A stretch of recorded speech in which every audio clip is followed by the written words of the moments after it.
Hola, ¿cómo están? Muy buenos días. Estamos en nuestro módulo de seguridad social dentro del diplomado en salarios que hemos compartido con ustedes. Hemos dejado a un lado la parte de laboral, dejamos la parte fiscal y estamos en el tema de la seguridad social y su relación con los salarios. El día de hoy hablaremos de una de las áreas o de los seguros que tienen un impacto económico bastante severo en la carga patronal. Me refiero a la prima del seguro de riesgos de trabajo. Como ustedes saben, en el seguro social tenemos que cubrir 5 ramos de aseguramiento. 5.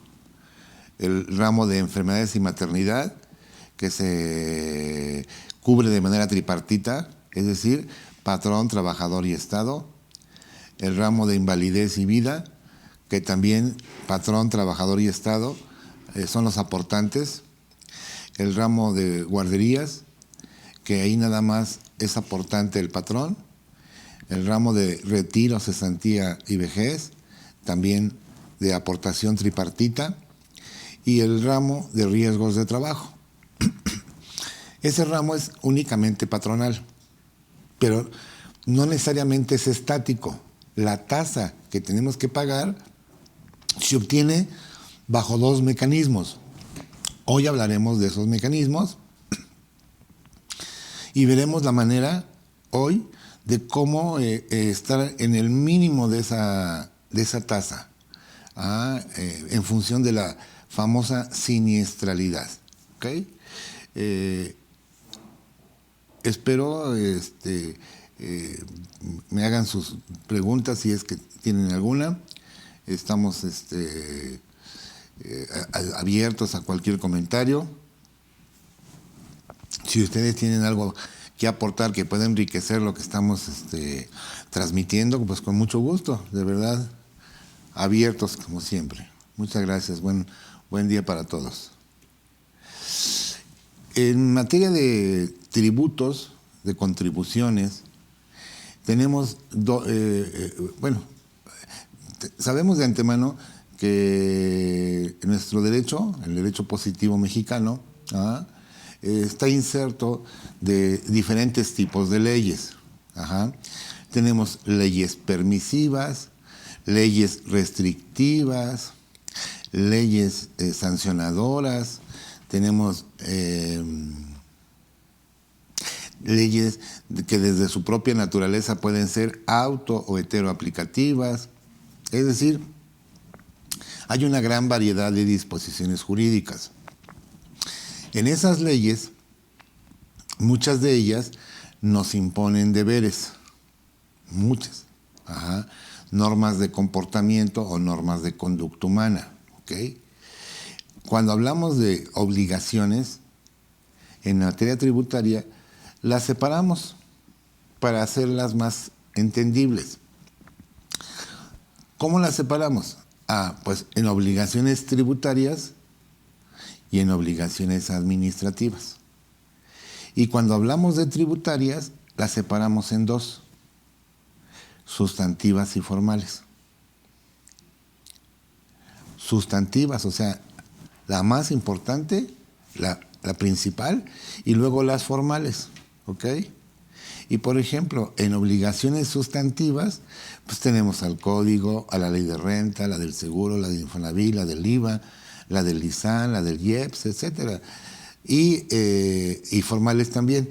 Y en el caso de administrativas, es aquellas obligaciones que no son impositivas, pero que vienen, por ejemplo, en la ley del trabajo, en la ley de los temas de ahorro para el retiro, en el Código Civil, el Código de Comercio, sociedades mercantiles. Y en caso de incumplir con las obligaciones, nos puede conducir a la imposición de sanciones. Cuando hablamos del aspecto tributario, tenemos que separarlas, como les dije, en 2, sustantivas y formales. La sustantiva es una, solamente una. Significa pagar, enterar, cubrir la contribución que se causa o que se causó. Esa es la obligación más importante y la que más vigila el Estado. ¿Okay? Que el causante, contribuyente, gobernado, ciudadano, empresario, patrón o como se le llame, cubra en tiempo y forma con esa contribución. Es el dar el tributo. ¿Okay? Esto viene desde la Constitución en su artículo 31, en su fracción cuarta. La obligación de los mexicanos de contribuir a los gastos públicos. Y en las formales tenemos básicamente 3.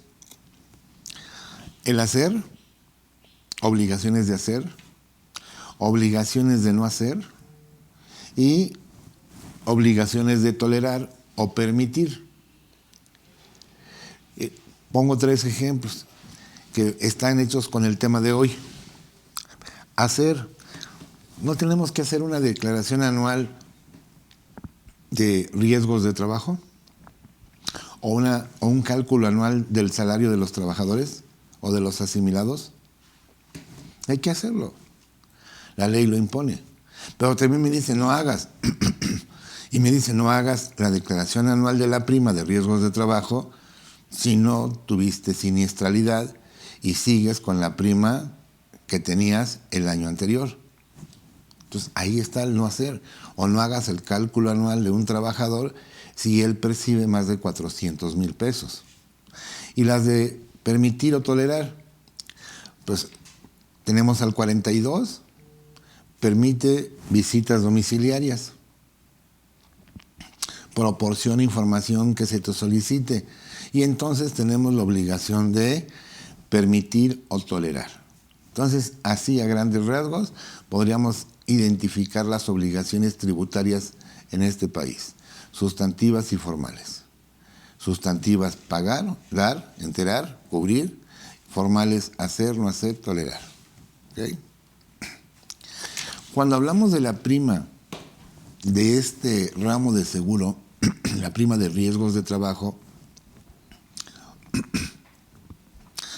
tenemos que tomar en cuenta que surge por 2 motivos.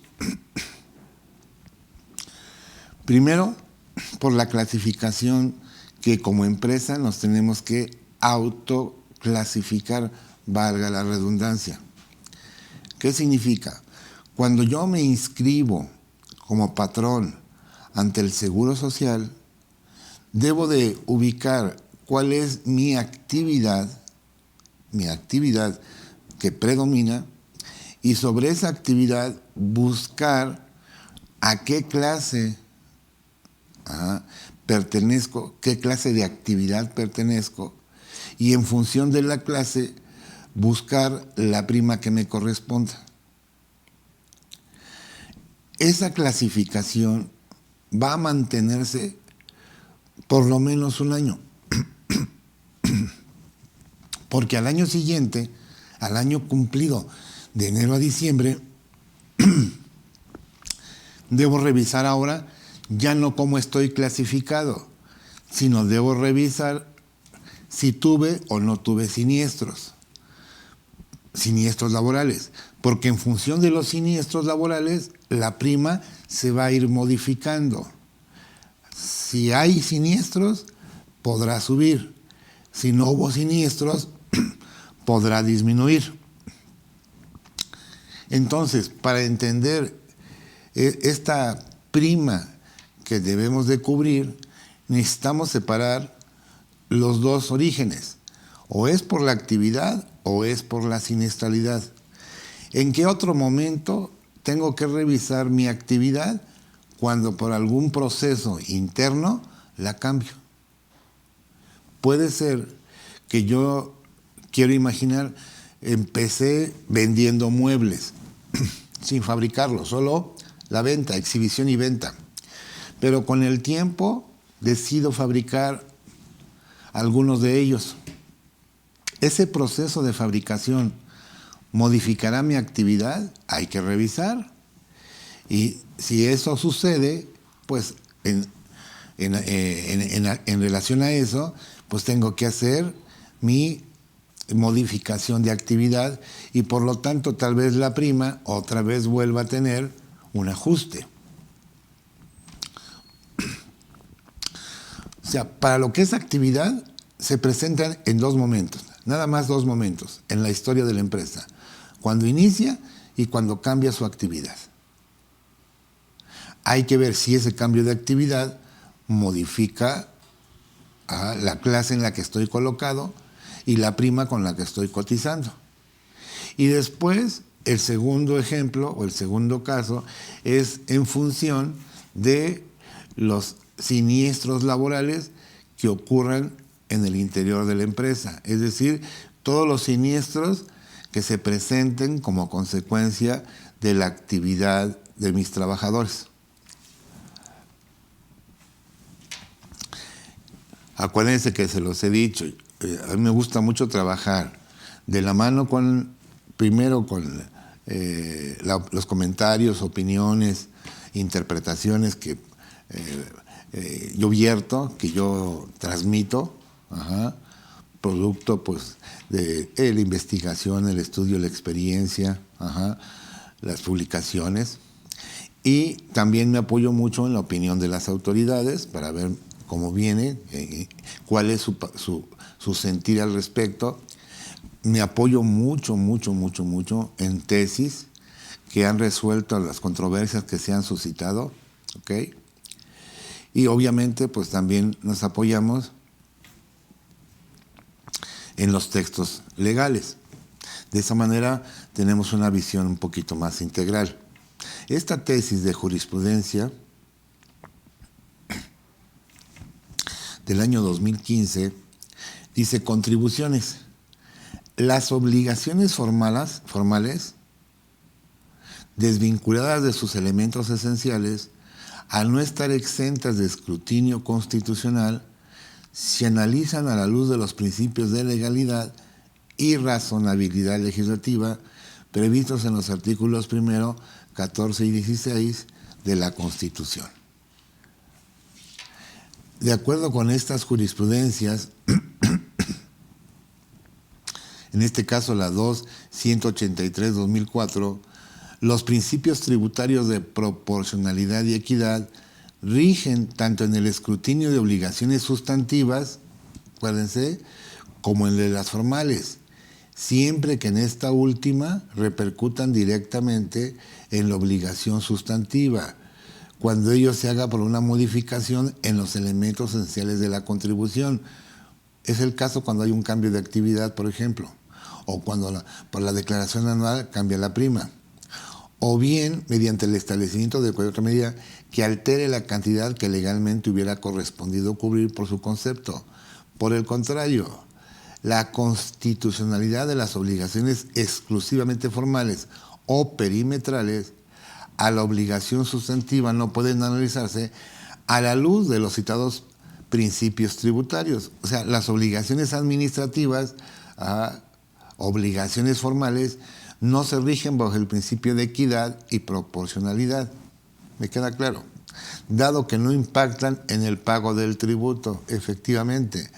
Con todo, dicha limitante no exime a estas del escrutinio constitucional, pues en tal caso, como cualquier producción legislativa, las normas que contemplen obligaciones formales tributarias desvinculadas del núcleo del tributo podrán ser analizadas a la luz de los principios de legalidad y razonabilidad, que derivan del 1, 14 y 16, pues sostener que la citada normatividad, dada su naturaleza, esté exenta de control, implicaría impedir su impugnación en detrimento de los gobernados y de la regularidad constitucional.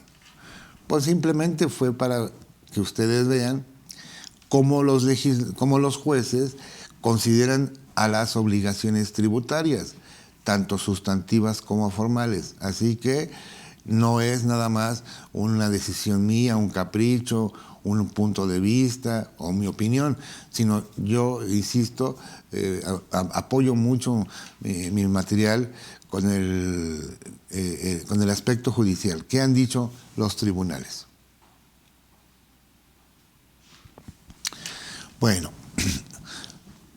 Ahorita estamos a punto de preparar esta declaración anual de la prima de riesgos de trabajo, que como ustedes saben, se entrega en el mes de febrero. Es una obligación formal de hacer, que puede incidir en el tributo si hay un ajuste en la prima. Pero antes de hacer la declaración, es importante revisar mi actividad. ¿Por qué? De nada me serviría presentar una declaración si estoy mal clasificado. Sea porque yo cuando me autoclasifiqué, pues a lo mejor tuve un error, una deficiencia, no visualicé correctamente, no me referencié a la actividad que me corresponde, o porque ya tuve un cambio de actividad que no he reportado al organismo, al ente, a la entidad. Entonces puede ser que yo esté, según yo, haciendo mi declaración incluso hacia la baja y resulte que estoy mal clasificado y que llegue, digamos que no es lo ideal, pero que llegara una revisión y que determinara que mis procesos de trabajo son otros o han cambiado. Y lo digo porque muchas veces en las empresas se empieza con activos mínimos, con los activos necesarios para el desarrollo de la actividad. Pero con el paso del tiempo se empiezan a adquirir nuevos activos, nuevos bienes, máquinas, autos, camionetas, camiones, y no hacemos el cambio de actividad o no verificamos si ese transporte o ese activo modifica mi clase de riesgo. Yo me debo de clasificar en base al tipo de riesgo al que puedo estar sometido. En este país, este tema está identificado en 5 clases de riesgo. Lo conocemos como la clase 1, que para el argot es el riesgo mínimo. La clase 2 es el riesgo bajo. La clase 3, el riesgo medio. La clase 4, el riesgo alto. Y la clase 5, el riesgo máximo. Ejemplos de las clases podrían ser la clase 1, mínimo, un despacho, abogados, contadores. La clase 2, un supermercado, riesgo bajo. La clase 3, transporte aéreo. La clase 4, transporte de carga. La clase 5, construcción. ¿Se dan cuenta que la actividad es la que detona la clase de riesgo en la que yo me debo de autoclasificar? Es una autoclasificación. Pero no significa que una vez que yo me clasifique, signifique que toda la vida puede quedar ahí. Puede quedar ahí si no hay cambio en los procesos laborales. Pero si yo por alguna circunstancia amplío mis actividades, incorporo ciertos bienes que pudieran modificar mi clase de riesgo, pues tengo que estar atento de ver qué dice la disposición que regula esta situación. Esto que les platico está en el artículo 73 de la Ley del Seguro Social, que nos remite, nos habilita a un reglamento, el reglamento de afiliación y clasificación de empresas. En el artículo 196 de ese reglamento, es el reglamento de la Ley del Seguro Social en materia de afiliación, clasificación de empresas, recaudación y fiscalización. Vean qué titulote. Reglamento de la Ley del Seguro Social en materia de afiliación, clasificación de empresas, recaudación y fiscalización. Chequen su artículo 196. Y ahí hay un catálogo de 275 actividades económicas. Pues lo que yo haga debe de aparecer ahí. Si por alguna razón no le encuentro, me tengo que equiparar a la más parecida, por analogía. Pero todas las empresas deben de estar clasificadas de acuerdo a su actividad económica. La mayor o la menor peligrosidad en sus funciones. Me queda claro que la industria de la construcción, o me queda claro que trabajos de buceo, pues son actividades de un riesgo evidente. Lo que no acontece con un supermercado, lo que no acontece con un despacho de abogados. Queda claro, son diferentes. Pero esa es la base de la primera parte de la prima. Identificar mi actividad en ese catálogo va en función de mi alta ante Hacienda, de mi acta constitutiva, donde dice a qué me dedico, de si soy persona física, pues cuál es mi actividad económica. Y solo si hubiese algún cambio en los procesos de trabajo, verificar si ese cambio afecta a la prima. Si eso sucede, hay que avisarle al Seguro Social para una reclasificación. Y volvemos a contar un año calendario, de enero a diciembre, para verificar ahora si hubo o no hubo siniestros. Ese es el comportamiento de esta prima. Por lo tanto, como les dije, su origen nace de dos sitios: o a qué me dedico o cuántos siniestros tengo. ¿Ok? Entonces, siguiendo el mecanismo de la obligación tributaria, checo en el artículo 7.2, cuando me dice, cuando te inscribas por primera vez o cambies de actividad, ubica tu prima a pagar. El 73 igualmente lo reitera, igual que el 75. Y esos tres, en particular el 73, nos remite al reglamento. Y el 196 del citado reglamento establece un catálogo de actividades. ¿Ok? Y de ahí se desprenderá qué tasa o qué prima debo de cubrir por esa actividad económica. Son los únicos dos supuestos de la ley. Luego entonces, yo, patrón, primero ubico mi actividad y para eso me apoyo en varios artículos, 7.2, 7.3, 7.5, todos de la ley, y del reglamento 18, 19, 20, 21, 24, 26, 28 y 196. Es una clase de riesgo en relación a la actividad. Se suscita cuando se inicia o cuando se modifica esa actividad. Después, ya revisado y estando seguro de que estoy bien clasificado, ahora tengo que revisar qué pasó en un año, entre enero y diciembre. Eso lo establece el artículo 7.2 y 7.4 de la ley. Es decir, revisar ahora mi siniestralidad.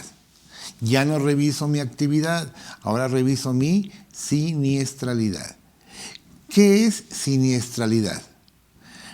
En el argot son los sucesos que se hayan presentado en materia de riesgos de trabajo. En el origen es frecuencia y gravedad de los riesgos de trabajo. Es decir, si hay mucha frecuencia, estoy teniendo siniestralidad. Si hay alguna gravedad en esa frecuencia o en esos sucesos, aunque no sean frecuentes, eso detona la siniestralidad. Entonces la siniestralidad descansa tanto en la frecuencia como en la gravedad de los sucesos. Lo ideal sería disminuir la siniestralidad. Y les voy a dar algunas ideas, algunos tips que nos pueden servir para minimizar el impacto de la prima. Ya identificado qué prima vamos a pagar por concepto de esas fuentes que pueden ser la actividad o la siniestralidad, debo de empezar a establecer una serie de controles documentales preferentemente. Yo siempre lo he recomendado, llevar algunos controles para poderle dar seguimiento a esos sucesos que se pueden presentar. Me debo de preguntar, ¿por qué pasan o por qué suceden los riesgos de trabajo? Ya no estoy hablando de la actividad, ya me quedó claro. Eso ya lo dejé perfectamente identificado. Ya sé a qué clase pertenezco, ya sé qué prima me corresponde pagar por ese ejercicio de inicio de actividades o de modificación de las mismas. Ya lo sé. Pero ahora debo de trabajar muy importante, de manera muy relevante, en la prevención, atención, detección y no generación de riesgos de trabajo. Porque en la medida en que yo tenga riesgos de trabajo, mi prima empieza a crecer, de tal manera que puede llegar a costarme hasta un 15% de la nómina. Es una cantidad extraordinariamente excesiva. Imagínense, si la ley me permite cotizar con el 0.5% de mis salarios base de cotización y me castiga con hasta el 15% de esos mismos salarios, no me digan que es agradable. Estamos hablando de 15 puntos. Es como si pagaran un IVA por la nómina. Creo yo que bien podemos hacer todos los esfuerzos posibles para evitar tener que erogar un 15% de seguro social. Estaríamos hablando de una tasa aproximada entre seguro, Infonavit, retiro, cesantía, vejez, impuestos sobre nóminas y la carga social de un 47%. Si pagando la prima de la clase 2 de 1%, andamos en un 30 aproximadamente, más el impuesto a la nómina, más un 15 de seguro, o 14 puntos más, pues hablamos de un 45, 46% de la nómina.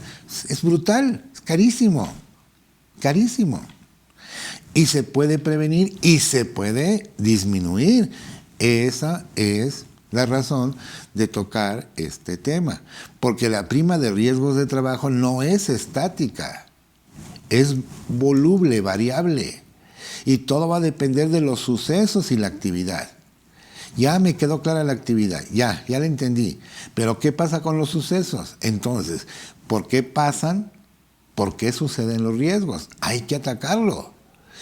¿Qué medidas debo instrumentar? ¿Qué elementos fuente necesito de información para presentar en su caso la declaración? Que a mí no me gusta, porque si declaro y sube mi prima significa que tuve sucesos. ¿Y qué hacer cuando las autoridades vengan y revisen o me rectifiquen la prima? Porque declaré mal, porque estoy mal clasificado. ¿Qué hacer? ¿Y por qué es importante esta declaración anual? Miren, hay una confusión constante, continua, que muchas veces hemos caído por inocencia, por negligencia. Quisiera yo no usar esa palabra, pero bueno, somos un poquito negligentes. Tal vez en su momento no lo visualizamos. Y se los digo porque a mí me pasó cuando era yo mucho más joven. ¿Okay? No tenía esta visión.